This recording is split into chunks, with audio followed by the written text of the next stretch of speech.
কচুর শাক নামটা শুনলে কেমন জানি জিভে জল চলে আসে। হ্যালো এভরিওয়ান, আসসালামু আলাইকুম। আজকের রেসিপি কিভাবে মসুর ডাল দিয়ে মাছের মাথা দিয়ে কচুর শাক রান্না করতে হয় সেটাই আমি আজকে আপনাদেরকে দেখাবো। আজকে অনেক দিন যাবৎ আমার কচুর শাক খেতে খুব ইচ্ছে করছিল, তাই আর দেরি না করে চলে গেলাম বাবার বাড়ি। সেখানে গিয়ে আমি আমার আম্মুকে বললাম, আম্মু আমার অনেক দিন যাবৎ কচুর শাক খেতে ইচ্ছে করছে। তো আমার আম্মু সেটা শুনে আর দেরি না করে ক্ষেত থেকে তাজা কচুর শাক তুলে নিয়ে আমার জন্য রান্না করছে। তো কচুর শাকগুলো আম্মু কেটে একটা পাতিলে ধুয়ে বসিয়ে দিল। তো কচুর শাক রান্না করতে যা যা লাগে সব উপকরণ আমার আম্মু দিচ্ছে। হলুদ, মরিচ, রসুন বাটা, পেঁয়াজ বাটা, যা যা লাগে আর কি সবগুলো এখন দিয়ে দেবে।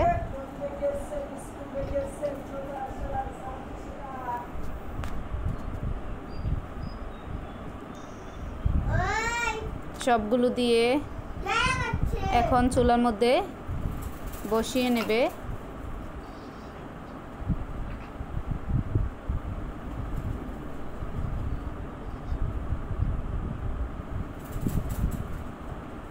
দুটা তেজপাতা, দারচিনি, রসুন বাটা,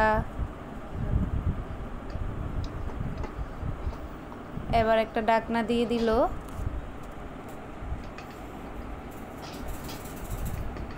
একটু পর ঢাকনা তুলে এটা একটু নেড়ে চেড়ে দেবে।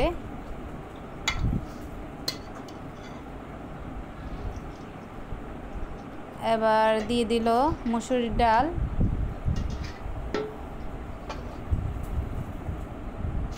আবার ঢাকনা দিয়ে দিল আমার আম্মু।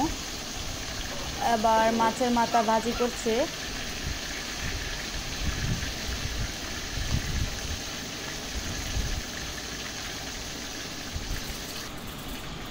মারা তো এরকমই হয়, যখন যা মন চায় সন্তানদের তাই সে খাওয়ায়, তার সাধ্য মতো চেষ্টা করে সব কিছুই খাওয়ানোর জন্য, সব কিছু দেওয়ার জন্য।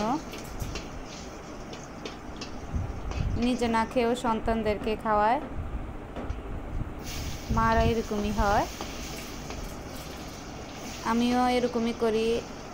কিছু একটা খাওয়ার সময় আমার সন্তানের কথা মনে হয়, তখন আর খেতে পারি না, আমি আমার সন্তানের জন্যই রেখে দেই। এই তো আমার মা কচুর শাকটা মোটামুটি হয়ে আসছে। এবার তেলের মধ্যে রসুন দিয়ে দিল পরিমাণ মতো, দিয়ে এগুলো লাল লাল করে ভেজে নেবে।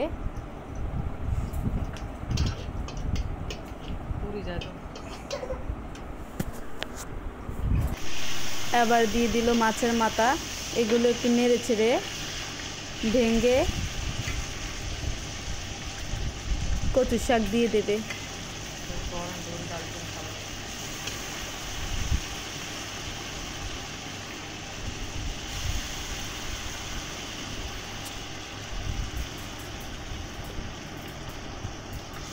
কচুর শাকটা দিয়ে 10-15 মিনিটের মতো এটা ভালো করে নেড়ে চেড়ে নেবে, চুলার আঁচ মিডিয়ামে রেখে। ভিডিওটা ভালো লাগলে সবাই লাইক, কমেন্ট, শেয়ার করতে ভুলবেন না, আর একটা সাবস্ক্রাইব করে দেবেন। সবাই ভালো থাকবেন, সুস্থ থাকবেন। ধন্যবাদ, আল্লাহ হাফেজ।